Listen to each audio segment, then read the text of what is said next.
मागी नाव न केवट आना, કહી તુમ્હાર મરમ મેં જાન. ગંગાજીના કિનારે, હજુ શૃંગેશપુરમાં જ છે, મોકલી નથી દીધા તમારી રાહજી. પ્રભુએ માંગી છે, પણ સેવકો પણ કેવા શ્રદ્ધાયુક્ત હોય છે. અને ભગવાનની ભક્તિ કોને કેવી રીતે કરવી એ દરેકને પોતપોતાની રીતે આવડતી.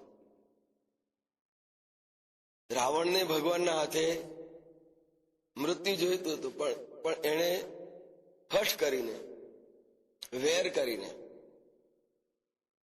સ્પષ્ટ કહી દીધું કે હું સન્મુખ તો જઈ શકવાનો નથી, એટલે પ્રભુ સન વેર કરી અને પછી એમના હાથે મરું. જટાયું તો ભગવાનની સેવા કરતા કરતા ભગવાનની ગોદમાં જ પ્રાણ છોડ્યા.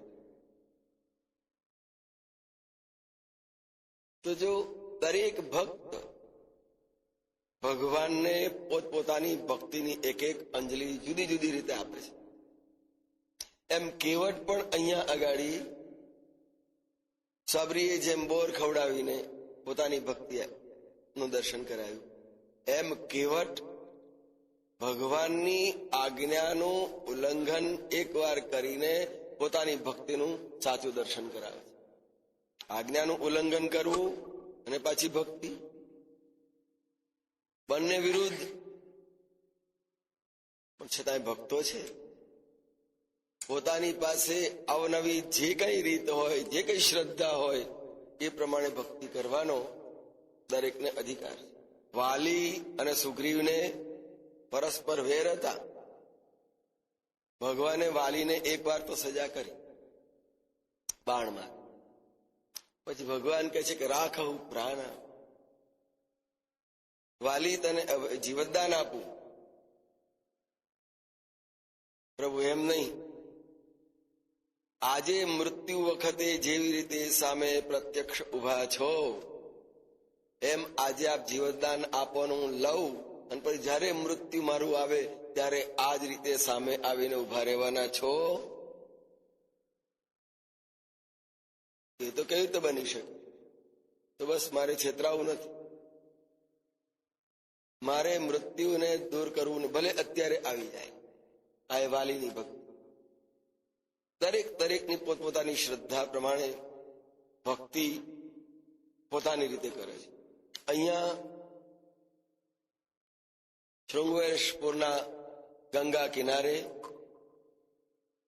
કેવટ આવીને ઉભો છે. સેવા કરવી છે, પણ સેવા એમનેમ નથી.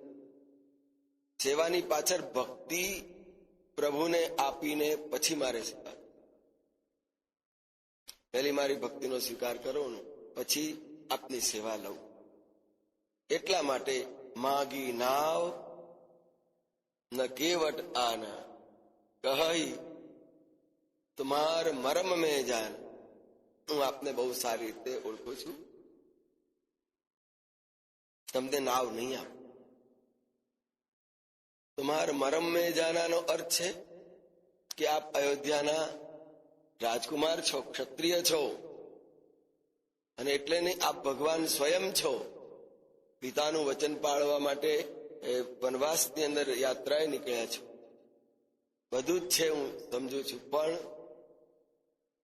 તમને નાવ તો નહીં જ આપું. બધી રીતે મેં તમને સમજી ભગવાન તરીકે પણ ઓળખી લીધા છે. હશે કોઈક એવો સંસ્કાર કે માત્ર નાવિકનું જ કામ કરનારો અને ભગવાનનો પૂરો પરિચય? એટલે ભગવાનનો મર્મ ભગવાનના ભક્તો જ જાણી શકે, બીજાને સમજણ ના. અહીંયા કેવટ જેવા પણ અભણ છતાંય ભગવાનને કહે કે હું આપને પૂરેપૂરી રીતે સમજુ છું, આપ સ્વયં નારાયણ છો, પણ મારી જે વાત છે એનો આપ સ્વીકાર કરો. ચરણ કમલ રજ બધા કહે છે અને મેં સાંભળ્યું છે, મને તો ખબર નથી. સબ કહી, આપની ચરણ રજની અંદર કંઈક એવો જાદુ છે, કંઈક એવો પ્રભાવ છે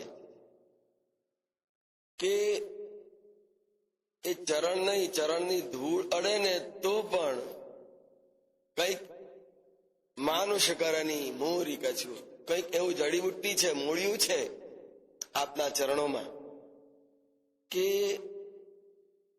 ગમે ને મનુષ્ય બનાવી દે છે. માનુષ કરની મોરી કછું હોય. બહુ સાચી વાત છે. ભગવાનના ચરણોમાં જ માણસને સાચો માણસ બનાવવા માટેની ભક્તિની ઔષધિ છે. કેટલી મોટી વાત કરી છે. નાવિક અભણ મૂરી કછું હોય માનુષ કરણી, માણસને સાચો માણસ બનાવવાની કઈક ઔષધિ. કારણ કે માણસ માણસ તરીકે જન્મે છે ખરો, પણ લગભગ જીવી જાણતો નથી. એનું જીવન ક્યાં તો પશુ જેવું હોય કે પોતાના મનુષ્ય જીવનને વેડફી નાખતો હોય સમયનો દુર્વ્યય કરીને. માણસના જીવનનો સમય કેટલો કિંમતી હોય છે એ તો જયારે આકસ્મિક કંઈક આવી પડ્યું, હાર્ટ એટેક કે એવું કંઈક, અને તે વખત જે દોડાદોડ થાય અને જે ખર્ચ કરવાની ગમે એટલી હોય તો એ કરી નાખવાની આમ એની તૈયારી બતાવે, ત્યારે ખબર પડે કે માણસના હૃદયના ધબકાર અને એના સમયની કેટલી કિંમત છે. બાકી એ વગર તો સમય કેટલોય વેડફીએ છીએ આપણે, કેટલોય ગંદકીમાં રગદોળી નાખીએ છીએ આપણો સમય, આપણું જીવન, આપણું આયુષ્ય. અને તે પણ આપણે જાણી જોઈને સ્વીકારી લેતા હોય છે. જીવનના સમયને રગદોળતા નથી જ ખાતા. તો એ માનવને માનવ બનાવવા માટેની જે ઔષધિ ભગવાનના શ્રીચરણોમાં છે, કે માણસને એના જીવનનો, એના આયુષ્યનો સાચો ઉપયોગ કરાવે. અને મનુષ્ય જન્મ અને મનુષ્ય જન્મનું આયુષ્ય મળ્યું છે શેના માટે? ભગવદ પ્રાપ્તિ માટે, સ્વસ્વરૂપની અનુભૂતિ માટે મળ્યું છે. પશુ પક્ષીઓમાં નથી, જલચરોમાં નથી. એ છે તો માત્ર એક માણસને જ આપ્યું છે. અને એટલા એને સાચી સમજણ આવે એટલા માટે શંકરાચાર્યજી બી પણ કહી દીધું કે ભગવાનના ચરણનું એ જ મોટામાં મોટું નાવ છે ભવસાગર તરવા માટે માણસ. વિશ્વેશ પાદાંબુજ દીર્ઘ નૌકા.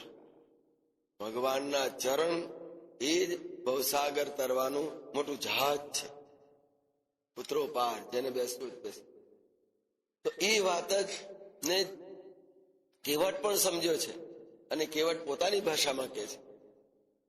ભલે નાનો માણસ હોય, ગામડાનો હોય, પણ એનો સદભાવ એટલો જ એવો હોય તો અનુભવ બહુ સરસ થાય છે. એ માણસની શ્રદ્ધા હોય. અહીંયા આગળ એક ભાઈ વૃદ્ધ હતા, સામે આવીને ઉભા રહ્યા. મહારાજ, ભાઈ એક બાજુ ખસો, દાદા એક બાજુ ખસો. ભાઈ મારો બાપ છે, આવ્યો છો મને ઉભો રહેવા દે ને, તું આગળ શું કરવા કરું? એની હૃદયની શ્રદ્ધા. ભલે ગામડાના એ વૃદ્ધ હતા, ખેડૂત હતા, પણ એની જે શ્રદ્ધાનો ઉદ્ગાર, એમ અહીંયા આગળ કેવટનો ઉદ્ગાર છે. ન આના અહીંયા મારમ તમાર જાના, જાણું છું, પણ ભલે એની ગામઠી ભક્તિ પણ અંદરના ઉમળકાની ભક્તિ છે. અને જે કંઈ કરી રહ્યો છે એ શ્રદ્ધા ભક્તિ પૂર્વક પ્રભુની સાથે.